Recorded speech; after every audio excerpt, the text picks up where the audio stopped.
얼마나 절실하니? 얼마나 절실하니? 10시쯤 일어나서 사과를 까먹고 커피를 마시고 그리고 컴퓨터를 켜서 네이버 영화의 기사들을 봤어. 가족들과 얘기를 하고 TV를 보고 수강 후기에 답변을 달고 다시 낮잠을 자고. 그래 얘들아, 그리 특별할 것도 없는 하루를 보낸 것뿐인데 너희들 중 누군가는 분명 부러운 눈을 하고 있을 거야. 내가 공부를 할 때였어.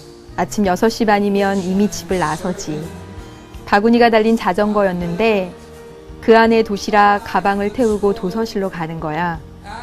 점심을 먹을 때까지 거의 일어난 적이 없었어. 점심을 먹고 저녁을 먹을 때까지 또 공부를 하는 거지. 내가 지금 잘하고 있는 건지에 대한 끊임없는 의심이 들지만 해야 한다고 생각하니까 정말 열심히 했어. 어떨 땐 정말 아무 생각 없이 책을 읽고 싶은 날도 있었고 영화를 서너 편쯤 보고 싶은 날도 있었어. 또 친구들을 만나고도 싶었지. 눈물이 후두둑 떨어질 때도 물론 있어. 뭔지 모르지만 억울하고 하기 싫고 그냥 그렇게 눈물이 나. 그 책상이 지겨울 때는, 공부가 정말 하기 싫을 때는 벤치, 커피숍, 그리고 공원에 돗자리를 깔기도 했어.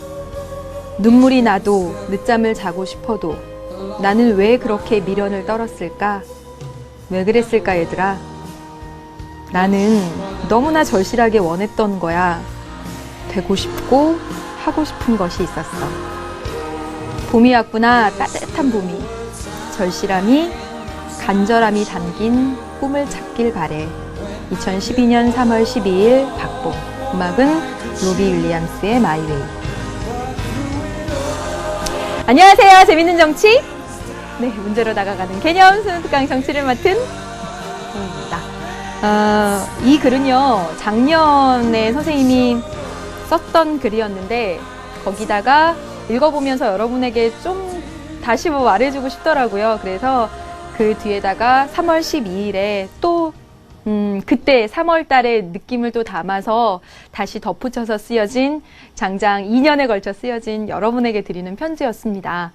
여러분 뭐 내용 읽어보시면서 다 짐작이 가셨겠지만 그냥 선생님이 공부할 때 그 공부한다는 자체가 스트레스고 힘들고 눈물이 후두둑 떨어지고 그러는데도 불구하고 아침 6시 반이면 나갔던 생각이 나요. 나가서 공부를 하고 또 그 자전거를 타고 들어오고, 그 아주 똑같은 날들의 반복이었는데 그때 정말 하고 싶고 정말 되고 싶고 그런 것이 아주 간절하게 있었기 때문에 가능했던 일이라고 생각을 합니다. 여러분에게 분명 절실한 그 목표 무언가가 있다면 지금 이 힘든 일도 아주 잘 해낼 거라고 믿고요. 꼭 그랬으면 좋겠다는 마음에 이런 편지를 써봤습니다. 당시에 선생님이 공부를 할 때 정말 매일 줄기차게 듣던 노래가 바로 로비 윌리엄스의 마이 웨이였습니다. 자전거 타고 갈 때, 올 때 그렇게 자전거 타면서 음악 들으면 정말 위험하다고 하는데 정말 많이 들었던 노래와 함께 여러분에게 편지를 한 통 드렸습니다. 네, 오늘 이 시간은 정말 마지막이 되네요, 여러분. 마지막 한 판으로 정리하는 개념이 되겠습니다. 여러분, 오늘은 190쪽이고요. 민주적 정치 문화와 민족 통일의 과제입니다.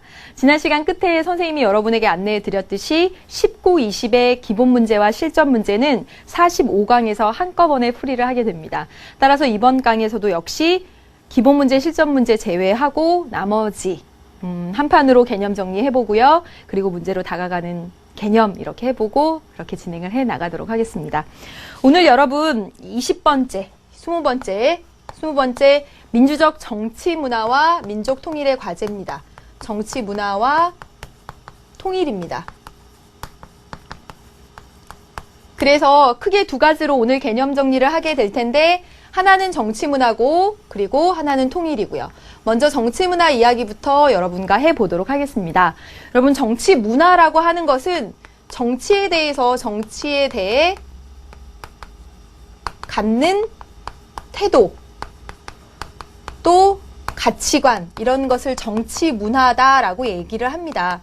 물론 선생님이 지금 이렇게 썼지만 사실 이런 거 쓰는 거 다 생략할까 했었거든요. 예, 왜냐하면 그냥 여러분은 정치 문화라는 용어 그 자체로 생각을 하시면 되고요. 정치에 대해서 갖는 태도나 또는 생각, 신념, 가치관 같은 것을 정치 문화라고 합니다. 그리고 이와 같은 정치 문화를 학습해가는 과정을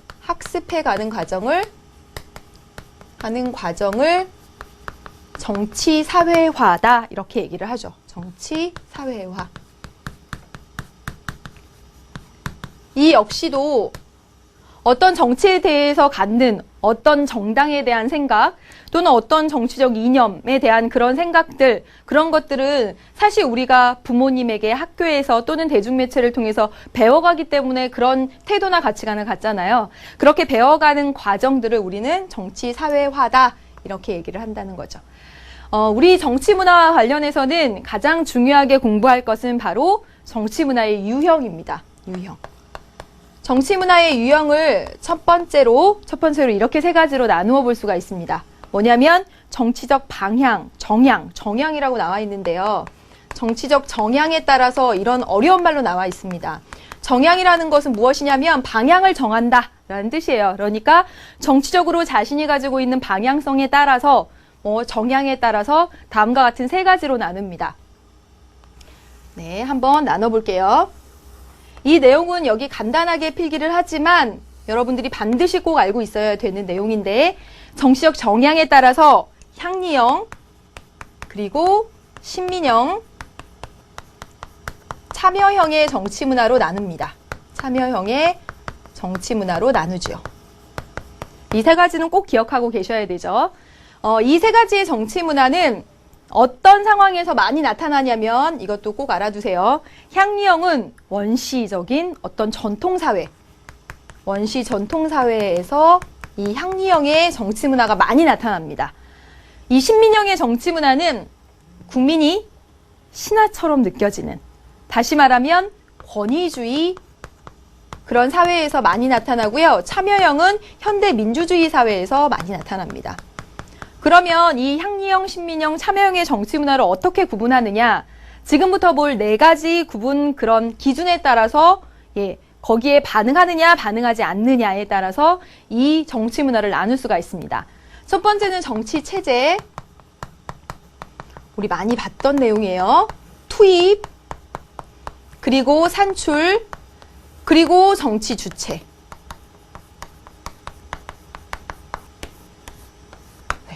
정치 체제라고 하는 것은 무엇이냐면 국가나 또는 정부 형태 이런 거예요.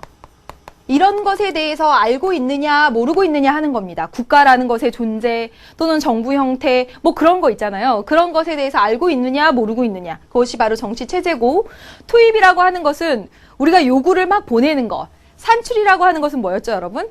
정책이 결정돼서 나오는 것. 그리고 정치 주체는 내 자신이 바로 정치의 주인공이야 라고 생각하는 바로 그것이 정치 주체입니다. 이 네 가지 항목에 대해서 참여형의 정치 문화는 모두 다 인지를 해요. 그래서 그러면 플러스, 반응하면 플러스라고 쓰죠. 다시 말하면 민주주의의 참여형의 정치 문화에서는 우리나라 국가는 어떤 모습이고 정부 형태는 무엇이고 이런 것도 알고 있고 요구와 지지도 보내고 정책이 어떻게 나오는지도 알고 내가 정치 주체라고 생각을 하죠.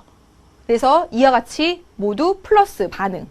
그런데 향리형의 정치 문화에서는 원시 봉건 사회 그런 전통 사회에서는 국가, 정부 형태 이런 거 관심 없어요. 물론 내가 열심히 요구하지도 않죠. 정책이 뭐가 나오는지도 관심 없고요. 내가 정치의 주인이라고도 생각하지 않습니다. 되셨죠? 여러분 마이너스 플러스로 모두 표시가 됩니다. 이제 여러분이 신민형만 생각하시면 돼요. 신민이라고 하는 것은 신민형이라고 하는 것은 권위주의 체제에서 국민이 신하처럼 여겨지는 거잖아요. 국민이 신하처럼 여겨진다라고 하는 것은 국민이 나를 지배하는 뭔가 그 위에 국가라는 정치체제가 있다라는 건 안다라는 거예요. 네, 안다라는 거죠.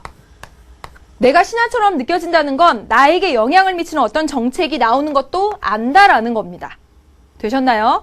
그런데 내가 신하니까 뭔가 요구하는 것도 그리고 내가 주체라고도 생각하지 않는 거죠. 그래서 여러분 정치적 정향에 따라서 향리형, 신민형, 참여형으로 나눠지고 다음과 같은 항목에 대해서 어떻게 반응하느냐를 꼭 정리해 두셔야 되죠. 여러분, 네. 이제 정치 문화의 유형은 하나 더 이야기할 수가 있습니다. 어떻게 하냐면 의견의 동질성 여부에 대해서, 동질성 여부와 관련해서 매우 정치적 의견이 동질하면 합의형의 정치문화. 그렇지 않으면 다극형의 정치문화. 이렇게 부릅니다. 합의형의 정치문화는 말 그대로예요. 비슷한 의견이 많을 때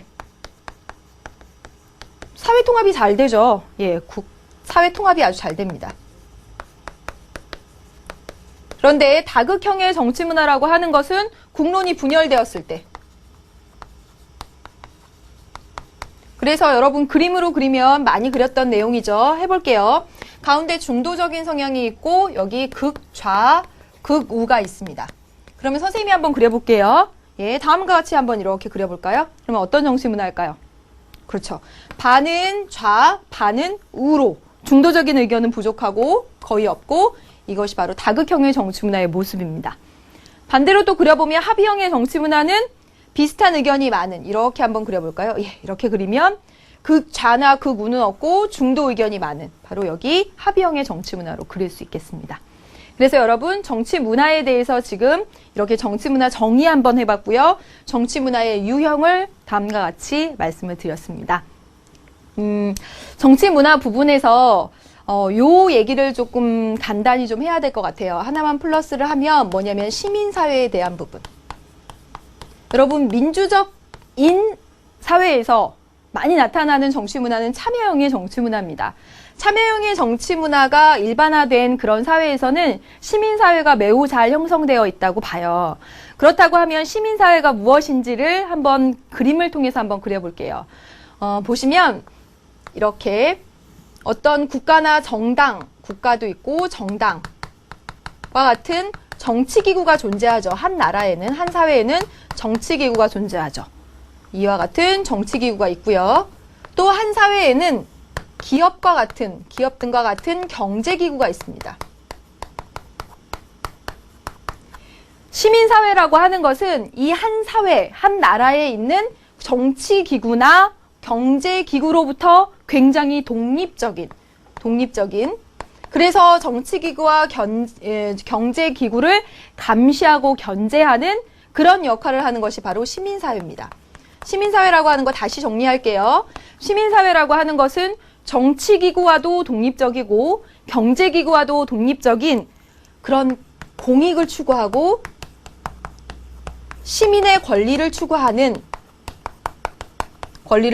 그런 영역이 바로 시민사회가 됩니다.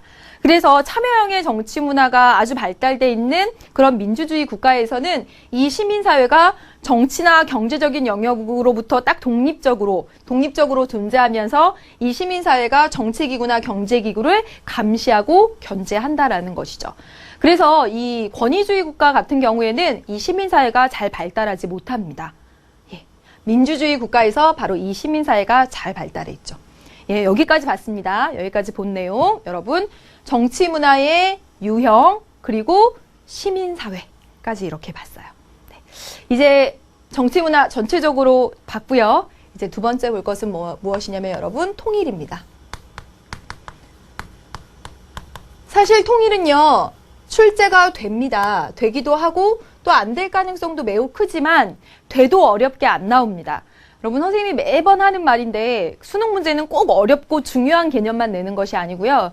우리가 이 정치라는 과목을 배우면서 반드시 이런 부분에 있어서는 여러분이 생각해 주었으면 좋겠다. 어떤 그런 의의를 가진 주제에 대해서는 또 쉽더라도 출제가 되고 바로 그 대표적인 주제가 통일입니다. 그래서 통일은 어렵지 않지만 출제될 수 있는 가능성이 한 반반? 네, 한 40%? 뭐 이 정도 생각하시고 여러분 보세요. 일단 통일 문제에 대해서 남북 분단의 문제에 대한 먼저 성격을 얘기해 보면 이 남북 분단의 이 문제는 바로 국내의 문제이면서 동시에 국제적인 문제입니다. 왜냐면요. 이 통일의 문제, 남북 분단의 문제라고 하는 것은 우리나라 국내의 민족 갈등이기도 하지만 남북 간의 이 갈등이기도 하지만 이 통일을 하기 위해서 남북 분단의 이 문제를 해결하기 위해서는 강대국의 협조가 필요하거든요. 그래서 강대국의 여기 이해관계가 복잡하게 얽혀 있습니다. 그래서 동시에 국제 문제이기도 합니다. 다시 여러분, 통일 문제, 남북한의 분단과 관련한 이 통일 문제의 성격은 국내 문제이면서 동시에 국제 문제다. 여러분, 이 통일과 관련해서 통일을 해야 되는 뭐 원인, 민족사적 원인, 인도주의적 원인 뭐 이런 거 다 필기하고 그랬었는데요. 그런 것 과감히 생략을 하고,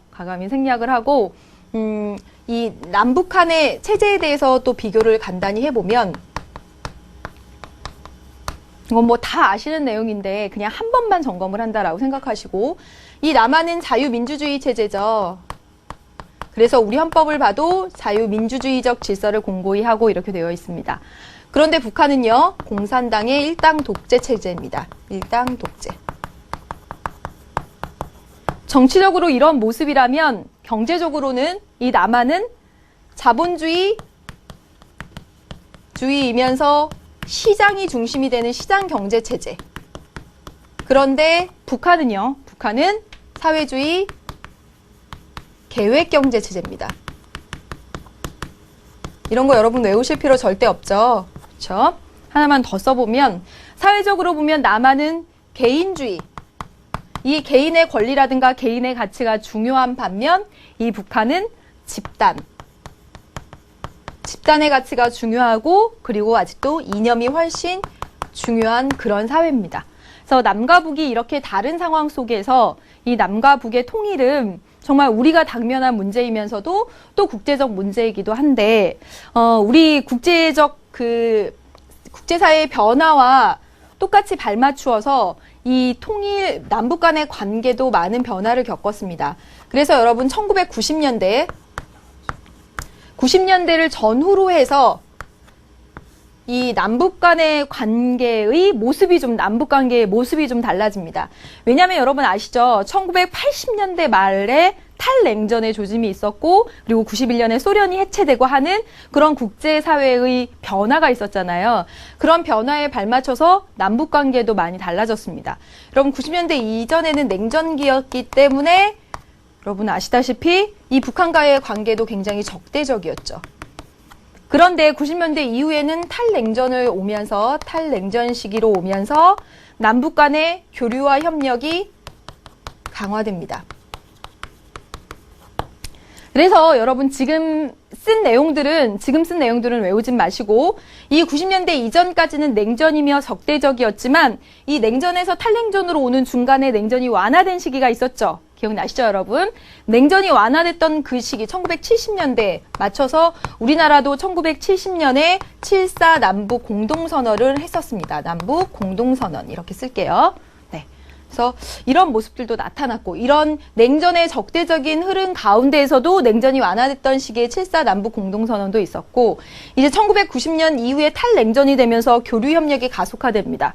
그래서 1992년에는 남북 기본합의서를 통해서 교류와 협력을 강화하는 모습들도 보여줬고 여러분 아시다시피 2000년도에는 남북 정상이 만나기도 했습니다. 아주 역사적인 순간이었죠. 그래서 6.15 남북 공동선언도 하기도 했어요. 남북 공동선언. 여러분 우리 정치에서는 통일 문제가 시험에 나올 수는 있지만 그리고 선생님이 통일에 관련해서 이와 같은 사항들을 정리해서 여러분에게 알려드리지만 여기서 72년 7.4 남북 공동선언 2000년 6월 15일 남북 공동선언 이런 식으로 외우실 필요는 절대로 없습니다. 적대적이었고 교류협력으로 나아가는 이런 기점이 1990년대 정도로 보고 그 이전과 이후에 이러한 그래도 모습들이 있었다라는 정도로 기억을 하시면 되겠습니다. 네. 이제 여러분 제일 중요한 내용이라고 한다면 통일과 관련해서 제일 중요한 내용이라고 한다면 바로 이 내용이 아닐까 싶어요. 뭐냐면 분단 비용과 통일 비용이죠. 이것을 비교하는 것이 가장 이 통일 부분에서는 중요할 것 같다라는 생각이 듭니다. 실제로 통일 비용과 관련해서는 2012년 수능에서 출제되기도 했으니까요. 예. 분단 비용은 분단으로 인해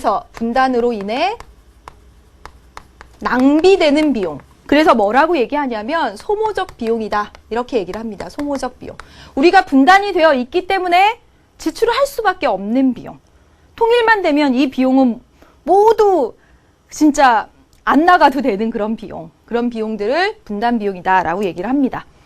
이 통일 비용이라고 하는 것은 통일 체제를 안정적으로 가기 위해서 드는 투자적 비용이다 이렇게 얘기를 하죠.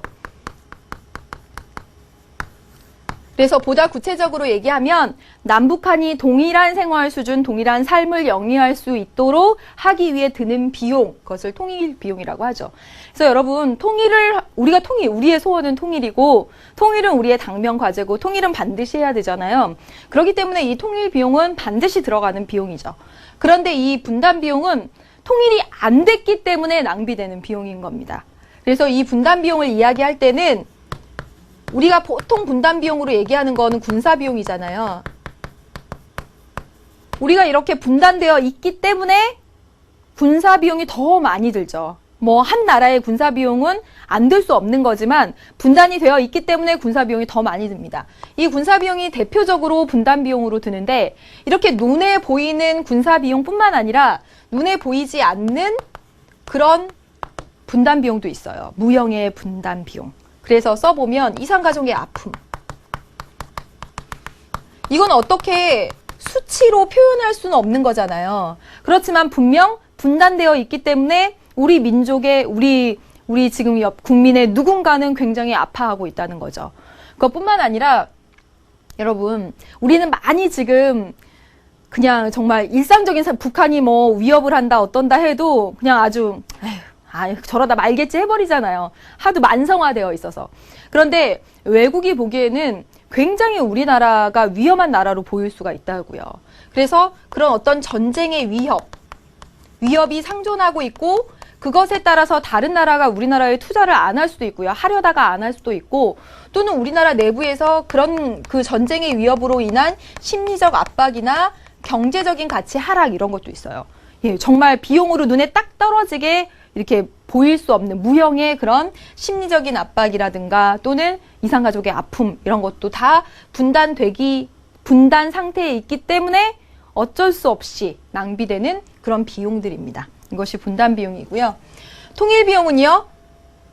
통일한 이후, 통일한국의 남북한이 아주 공동적인 생활, 아주 공통의 그런 생활 수준, 동일한 생활 수준을 누리기 위해서 들어가는 비용이라고 했고 이 통일 비용의 예를 한번 써보면 경제를 재건하는 비용, 특히 북한의 경제를 재건하는 비용, 또 남북 통일 과정에서 많은 위기 같은 것들이 나타날 수 있잖아요. 위기 관리 비용, 이런 것들. 또 제도는 정말 다 달라요. 정말 신호등 체계 하나도 다르고 교과서도 다르죠. 제도 통합 비용, 또 사회 보장 비용. 이런 것들이 통일 비용에 들어갑니다. 여기만 비용을 딱 썼네요. 예. 통일 비용에 지금 이 경제 재건 비용, 위기 관리 비용, 제도 통합 비용, 사회 보장 비용 등등이 바로 2012년 수능 문제로 출제가 됐지만 여러분들은 통일 비용에 이 네 가지가 있다. 이렇게 외우실 필요는 절대로 없어요. 네. 왜냐하면 주어진 사례 속에서, 제시문 속에서 다 드러나 있고요. 또 통일 비용의 네 가지를 써라. 이런 식으로 시험에 출제되지 않기 때문에 통일 이후에 남북한이 아주 동일한 수준의 생활을 누리기 위해서 들어가는 비용들이다. 이렇게 생각을 해주시면 되겠습니다. 네. 분단 비용과 통일 비용을 제일 강조하고요. 이제 마지막 한 가지 보면 어떻게 통일을 할 것인가에 대한 얘기입니다. 어떻게 통일을 할 것인가. 일단은 기본적으로 통일을 하기 위해서 우리 통일하자, 만나서 내일 통일합시다 라고 해서 통일이 되는 건 아니잖아요. 왜냐하면 남북한이 그동안 떨어져 있는 시간 동안 정말 달라진 것들이 너무너무 많았습니다. 그래서 이 통일을 이루기 위해서는 그 남북 간의 모든 측면에서의 협력이 일단은 교류가 강화돼야 되겠죠. 정치적, 경제적, 문화적 모든 측면에서의 협력과 교류가 많아지는 가운데서 우리나라 통일 방안을 보면 가운데 뭐가 있냐면 남북연합이라는 단계를 둡니다.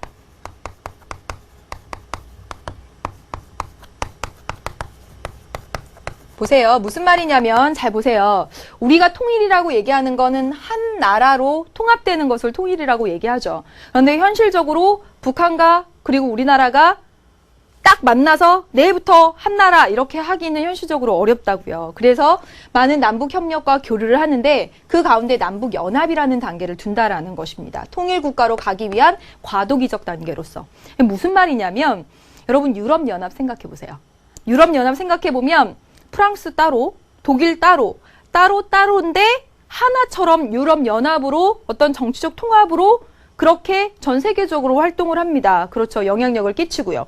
마찬가지로 남쪽과 북쪽이 각각의 하나의 체제들을 그대로 가지고 있고, 다시 말하면 이 체제를, 각각의 두 개의 체제를 그대로 가지고 있고 두 개의 정부로 계속 공존을 하는 거예요. 마치 유럽연합처럼.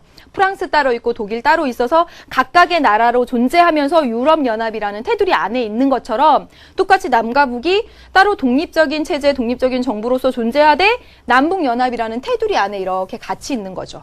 그래서 이 체제, 이 정부 하에 있는 남북연합이라는 과도기적 단계를 둡니다. 그리고 이제 궁극적으로는 우리가 한민족이고 한민족이니 하나의 국가로 탄생하는 게 맞죠. 그리고 하나의 체제로서, 다시 말하면 자본주의, 자유민주주의, 시장경제 체제로서, 그리고 마지막으로 하나의 정부로 가는 것이 바로 통일의 마지막 최후의 여기까지 가는 거죠. 그래서 여기 일민족 일국가 하나의 체제, 하나의 정부까지 가기 중간에 남북연합 단계를 둔다까지 이렇게 보았습니다. 그래서 여러분 통일은 선생님이 지금 뭐 쭉 해서 상당 시간 설명을 했지만 사실 이 남북연합이라는 것도 여러분이 외우실 필요는 없을 겁니다. 나온다고 해도 제시문에 선생님이 지금 설명해준 대로 다 설명이 될 거예요. 여러분은 지금까지 보면서 정말 선생님이 해준 흐름대로 이해만 하시면 됩니다. 통일, 국내 문제이면서도 국제 문제다. 그리고 남과 북은 이렇게 다르고요. 이렇게 다른 가운데서 적대적이었다. 이제 교류 협력이 강화되고 있다.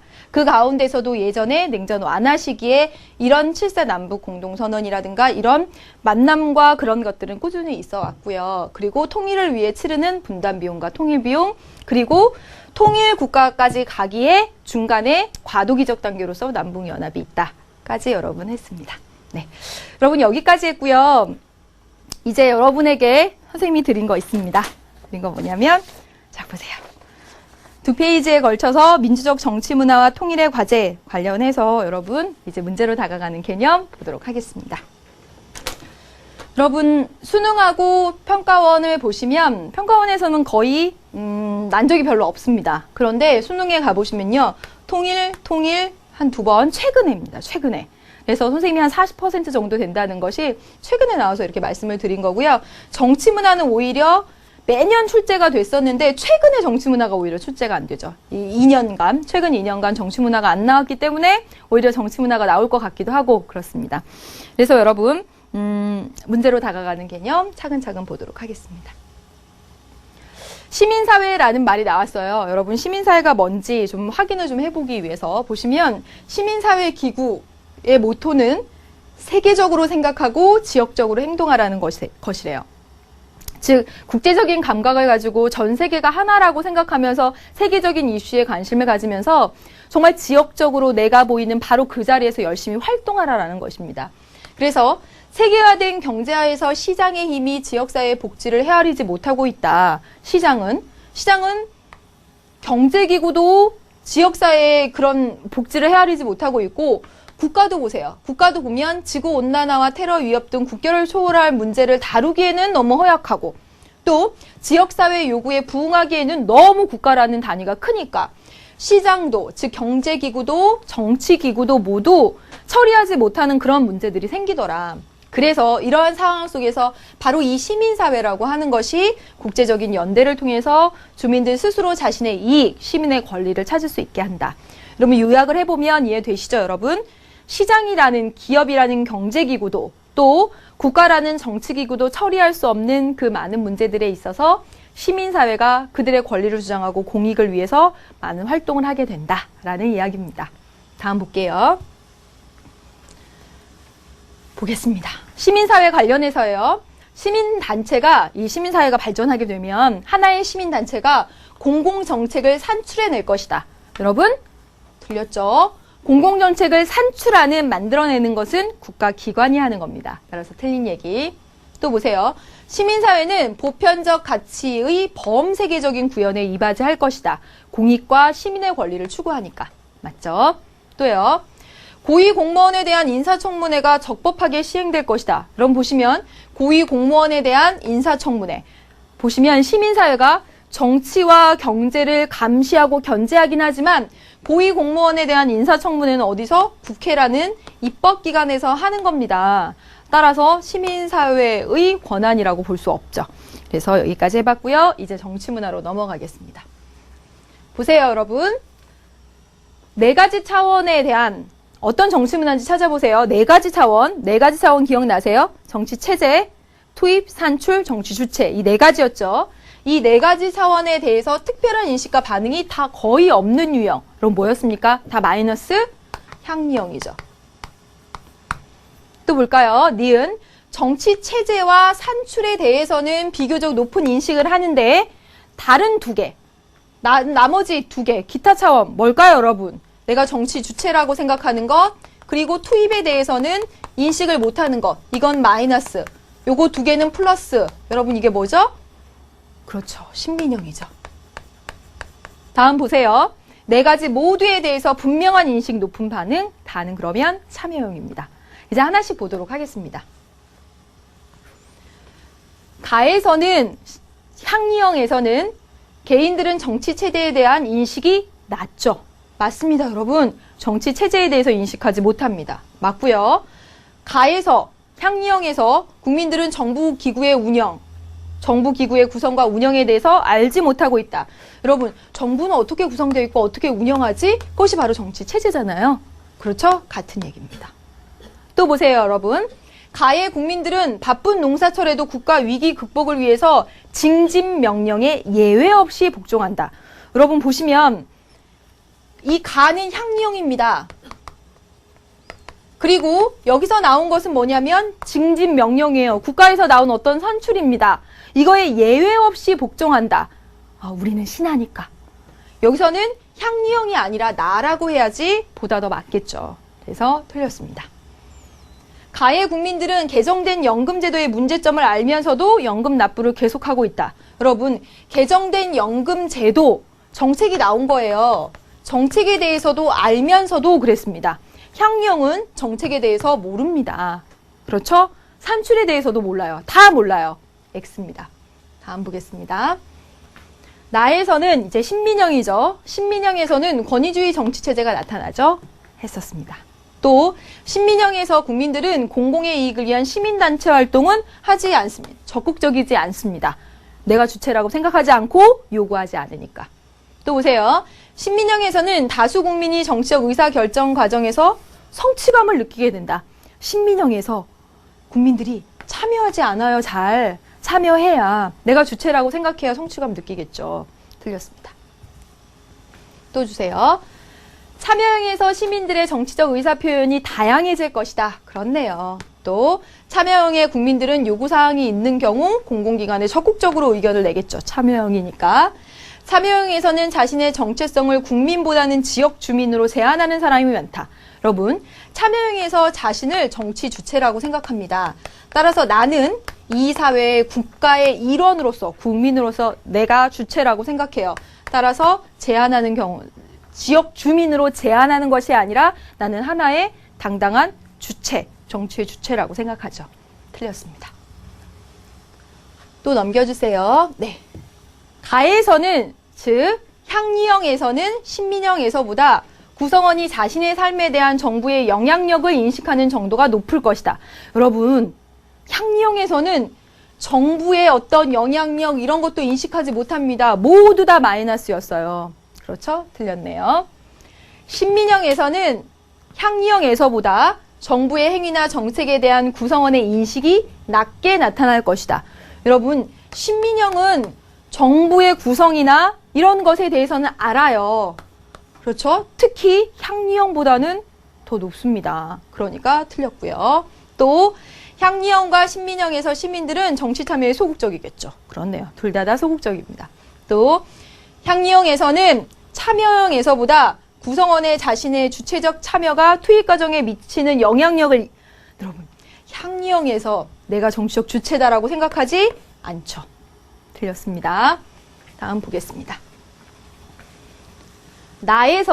여러분 나에서는 신민영에서는 참여형에서보다 구성원이 가지고 있는 능동적 정치 참여자로서의 자아의식은 많이 낮죠. 그렇죠. 참여형보다 낮습니다. 네, 신하라고 생각하니까. 또 신민영은 참여형에 비해서 권위주의 체제 하에서 정치 안정을 그렇네요. 신민영이 권위주의 체제 하. 계속 반복돼서 나오죠. 참여형은 신민영에 비해서 시민단체의 활동이 활성화되죠. 참여자 주체라고 생각하니까. 계속 반복이요. 참여형에서는 가나에서보다 구성원의 정부에 대한 비판의식이 낮을 것이다. 비판의식 높죠. 참여형은 내가 주체라고 생각하니까. 틀렸고요. 다보다 나에서 신민영에서 정부 정책에 대한 평가가 활발하게 이루어질 것이다. 평가를 하는 건 내가 주체라고 생각했을 때 따라서 틀린 얘기가 되겠죠. 참여형에서 더 활발하죠. 네. 여러분 다음 보세요. 이 그림으로 여러분 정치문화 세 가지를 한번 또 나눠봅시다. 보시면 정치체제의 참여도 두 개는 낮아요. 참여도가 높습니다. 그렇다면 A 뭐죠? 참여형입니다. 맞죠? 참여형은 정치체제에 대해서도 인지하고 있고 참여도도 높습니다. 그러면 B하고 C를 구분을 해볼까요? 둘 다 참여는 낮아요. 그런데 하나는 정치체계에 대해서 인지하고 있어요. 정치 제도는 무엇인지, 정부 형태는 어떻게 되는지, 국가 구성은 어떻게 되는지 이런 것을 알고 있으면 신민형. 알고 있지, 그런 것도 알고 있지 못하면 B는 향리형. 되셨죠? 네, 다음 가겠습니다. 기억에 해당하는 경우를 찾아보자 라고 했습니다. 여러분 지금 보시면 한 사회의 정치 문화는 구성원들의 정치 현상에 대해 지니고 있는 정치적 태도입니다. 정치 문화라고 하는 것은 정치에 대해서 갖고 있는 태도나 가치관 이런 걸 정치적 태도라고 해요.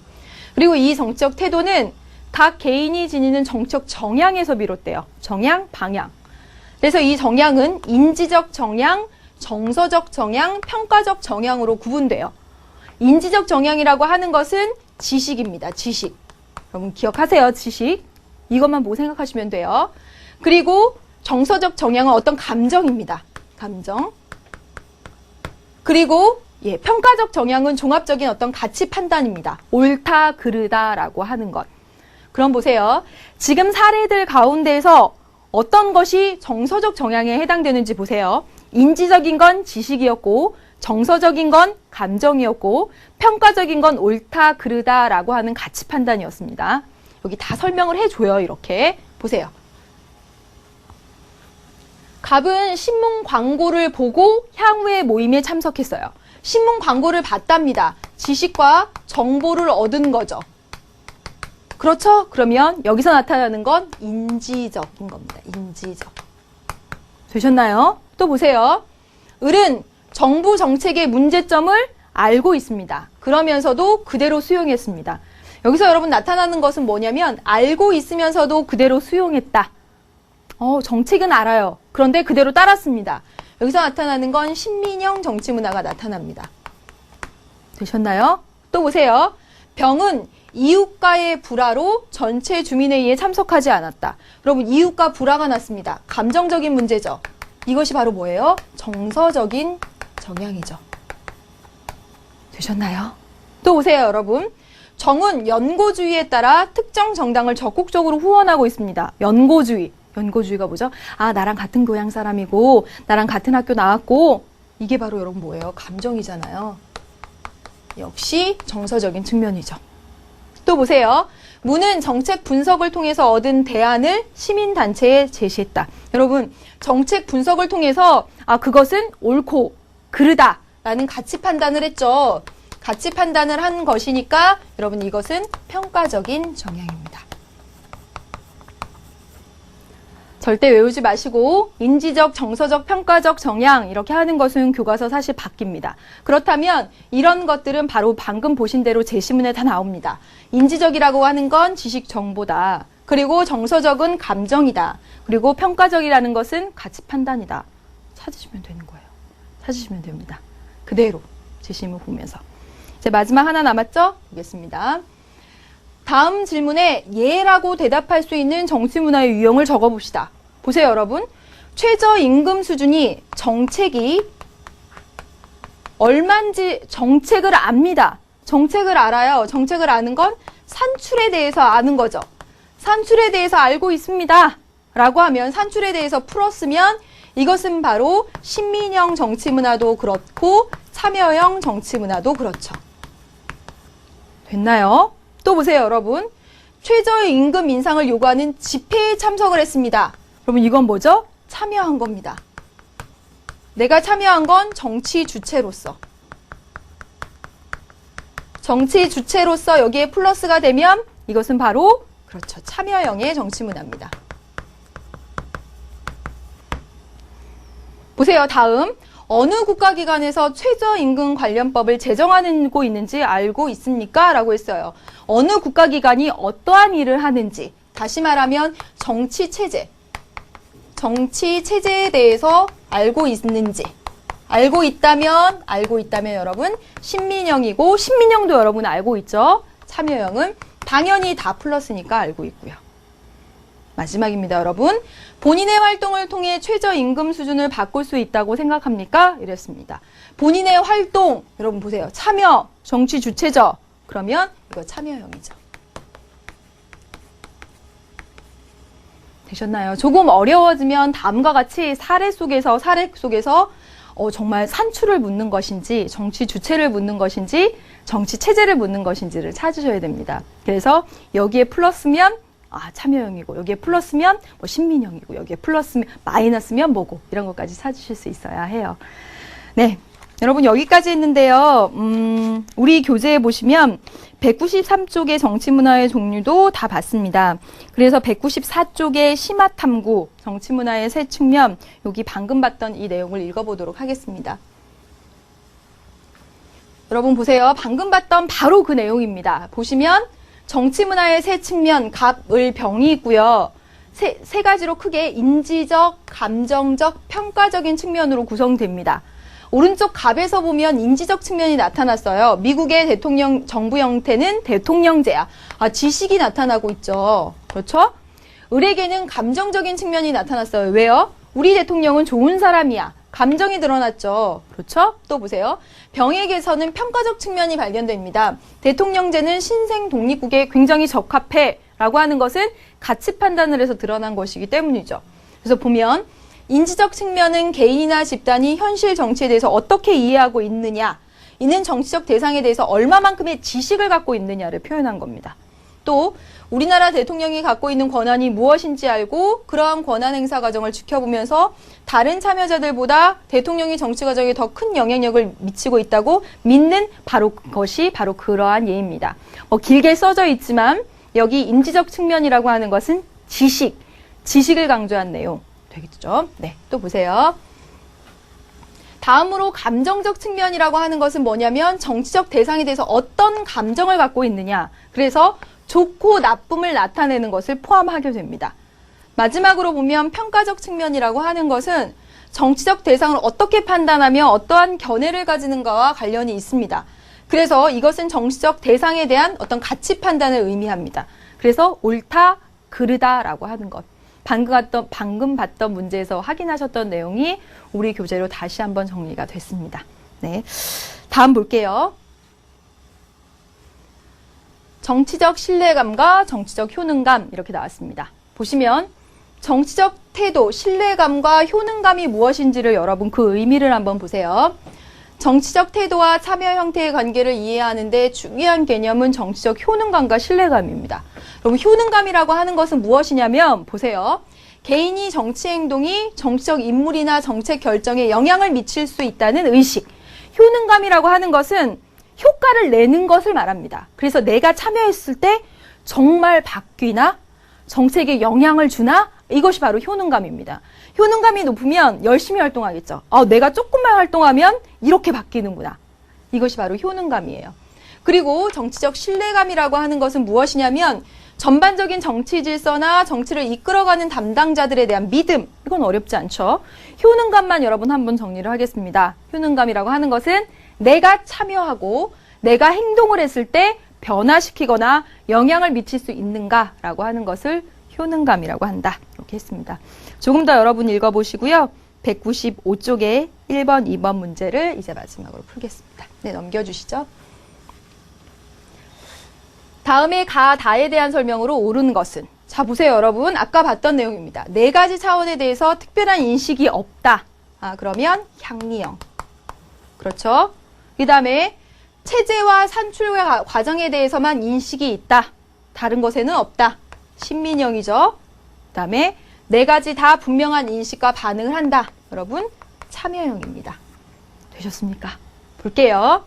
1번, 가에서는 나에서보다 구성원이 자신의 삶에 대한 정부의 영향력을 인식하는 정도가 높을 것이다. 여러분, 향리형은 거의 반응을 하지 않습니다. 따라서 틀렸죠. 두 번째, 가에서는 다에서보다 구성원이 자신의 주체적 참여, 투입, 아닙니다. 틀렸습니다. 향리형이니까. 또 보세요. 3. 나에서는 가에서보다 정부의 행위나 정책에 대한 구성원의 인식이 낮게 나타난다. 여러분, 나가 가보다 낮다고요? 틀렸죠? 가가 가장 낮습니다. 반응이 없으니까 여러분 틀렸습니다. 4번. 나에서는 다에서보다 구성원이 가지고 있는 능동적 정치 참여자로서의 자아의식은 낮을 것이다. 왜요, 여러분? 체제와 산출에 대해서는 플러스지만 기타 차원, 다시 말하면 투입과 내가 정치적 주체다라고 하는 점에 있어서는 마이너스였으니까. 그렇죠? 그래서 네, 맞습니다. 정답은 4번입니다. 다에서는 가, 나에서보다 구성원의 정부에 대한 비판의식이 낮을 것이다. 여러분, 다에서는 참여형입니다. 열심히 참여해서 열심히 비판하고 그렇습니다. 따라서 5번도 틀렸죠. 다음 보겠습니다, 여러분. 마지막 문제. 갑, 을의 주장에 대한 분석으로 옳은 것은? 갑은 이렇게 말하네요. 성급한 통일은 민족 전체의 발전에 도움이 되지 않아. 무엇보다 휴전 60년이 다 되도록 북한의 이념과 체제는 변하지 않았고 지금 통일이 되면 통일 비용도 되게 많이 들 거야. 그랬습니다. 성급한 통일은 바람직하지 않아. 통일 비용이 많이 들거든. 그랬습니다. 을이 뭐라고 하냐면 그래도 남북한은 하나가 되어야 될 형제 자매라고 생각해. 또 분단으로 인해 발생하는 그런 인적 물적 자원의 소모. 여기 분단 비용이죠. 분단 비용 심각하잖아. 그러니까 통일을 위해서 노력해야지. 이렇게 얘기하고 있습니다. 볼게요, 여러분. 1번, 갑은 통일의 편익이 분단 비용보다 크다고 보고 있어. 보세요. 갑은 통일이 되면 그 비용이 얼마나 많이 들겠어. 비용 문제를 걱정하고 있습니다. 그렇죠? 두 번째, 갑은 점진적 통일보다 급진적인 통일 방안을 옹호하고 있나요? 성급한 통일 안 돼. 그랬죠? 갑은 남북 간의 이념 차이를 수용하는 통일을 이념과 체제가 변하지 않았고 이거 다른데 성급하게 통일하면 되겠어? 라고 했는데 수용이라고 말할 수 없죠. 4번, 을은 남북 간의 화해와 협력의 가능성을 낮게 보고 있나요? 남북한은 하나가 될 형제라고 그래서 화해와 협력 교류해야 된다라고 보지 않을까요? 틀렸네요. 정답은 5번이겠습니다. 을은 냉전적 관점보다 민족 공동체적 관점을 취하고 있죠. 하나가 되어야 될 형제 자매로서 이렇게 얘기하고 있습니다. 따라서 정답은 5번 이렇게 고르시면 되겠습니다. 네, 여기까지 했습니다, 여러분. 네, 여기까지 해서 정말 20강이 아니죠. 20번째 주제까지 내용 정리 다 해보았는데요. 이제 문제만 남겨두고 있습니다. 다음 마지막 45강에서 19번째, 20번째 문제풀이를 하고 모두 마치도록 하겠습니다. 다음 시간에 만나도록 하죠, 여러분. 수고하셨습니다. 안녕.